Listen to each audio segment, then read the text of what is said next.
Hey everyone, good morning. Okay, so let's prep for today. Katapos lang natin maghilamos.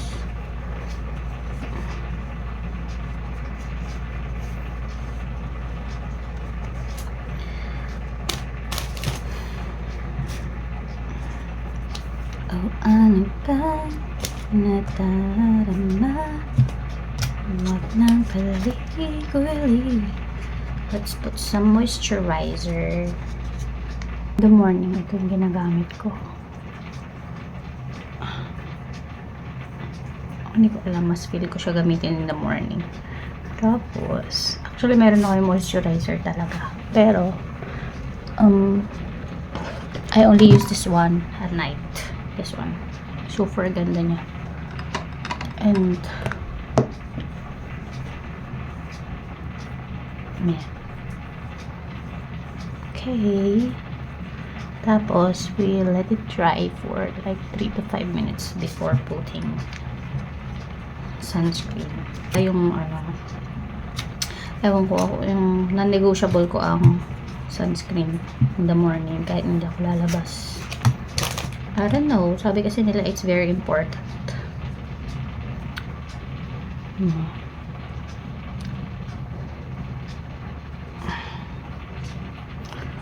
And let it dry.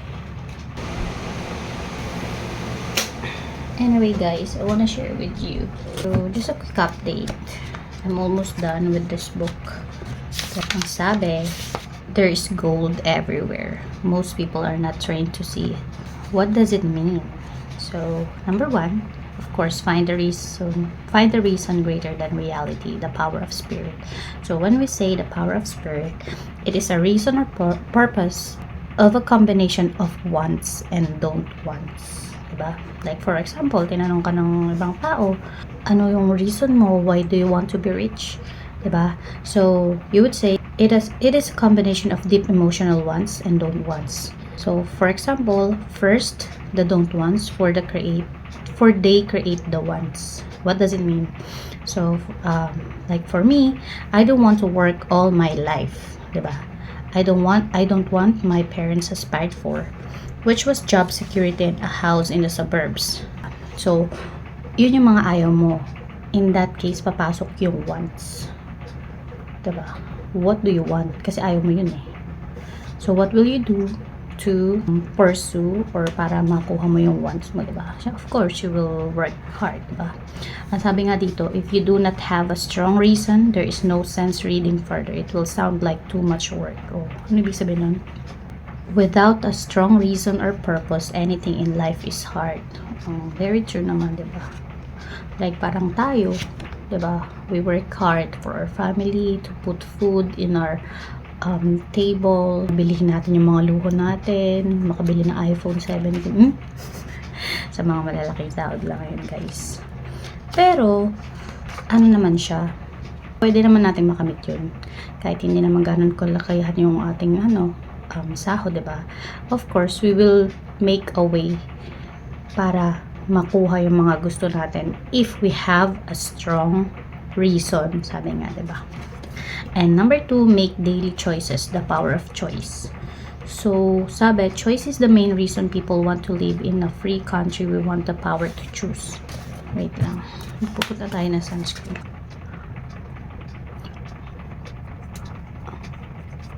Siguro nagtataka kayo, ano ko yung binabasa ko. Actually guys, mahilig kasi ako magbasa. Hindi naman yung, not like a bookworm talaga. Alam mo yun. I mean, mas namomotivate ako magbasa ng mga self-help books. Alam niyo yun. Self-help books, mga inspiring books, success stories.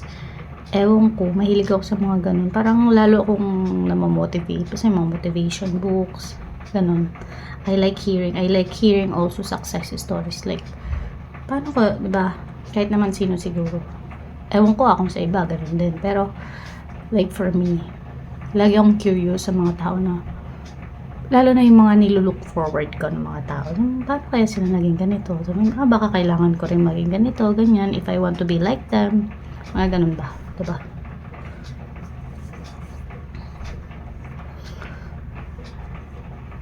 So, imagine niyo na lang guys. Look back 5 years, 6 years, 7 years, or 10 years ago. Imagine niyo yung mga pinapangarap niyo lang dati or what.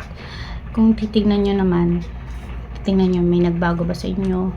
So, maliit man yan o malaki, we should be thankful or grateful for it. Kasi, imagine niyo kung dati walang-wala kayo. Yung like, umaasa lang kayo sa ganito, sa mga pinibigay or what. Ngayon, you spoil yourself na, diba? You spoil yourself to buy these things, to eat food that you like. Hindi na yung pag may okasyon lang, saka ka makakakain sa ganitong resto, diba? Like, yung mga fine dining restaurant. Ngayon, afford mo na siya pag gusto. Di ko naman sinasabi na kailangan laging gumastos or what. Syempre, nasa sa'yo yun kung how do you handle your finances. Ako parang halimbawa, we have an allotted budget for this week, right? So, kung halimbawa, Monday, Tuesday, sobrang one day millionaire, 2 day millionaire na yun kasi Monday, Tuesday. So, di ba, after nun, halimbawa, 1.5 lang yung budget mo, ginastos mo na kaagad yung 1K, di ba, for 2 days only. So, ang gagawin mo, titipirin mo yung yung 500 for until the end of the week kasi that budget is only a week. Yun, gets nyo guys, parang ganun. Ewan ko, ganun kasi ako, pero ayun nga, kailangan may budget. So, kailangan maging responsible tayo sa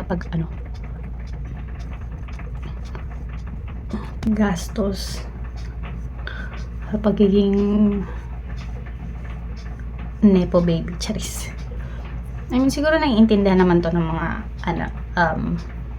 everyone na they work for it, like, you know, yung their own money, not expecting from others, not relying from others. Doon hindi ko naman sinasabi sa lahat kasi iba-iba rin talaga tayo ng perspective in life, lalo na sa finances, diba? So for me, since hindi naman tayo anak mayaman, ganun ko siya i-handle. Pero syempre, we always pa rin put ourselves first, diba? So yun lang, tutuloy ko yung susunod na neto. Siguro baby tonight, charis. Pag sinipag ako, nasa mood lang talaga akong mag-video today. Hindi ako sanay ako. Pero yun nga, thank you guys, bye.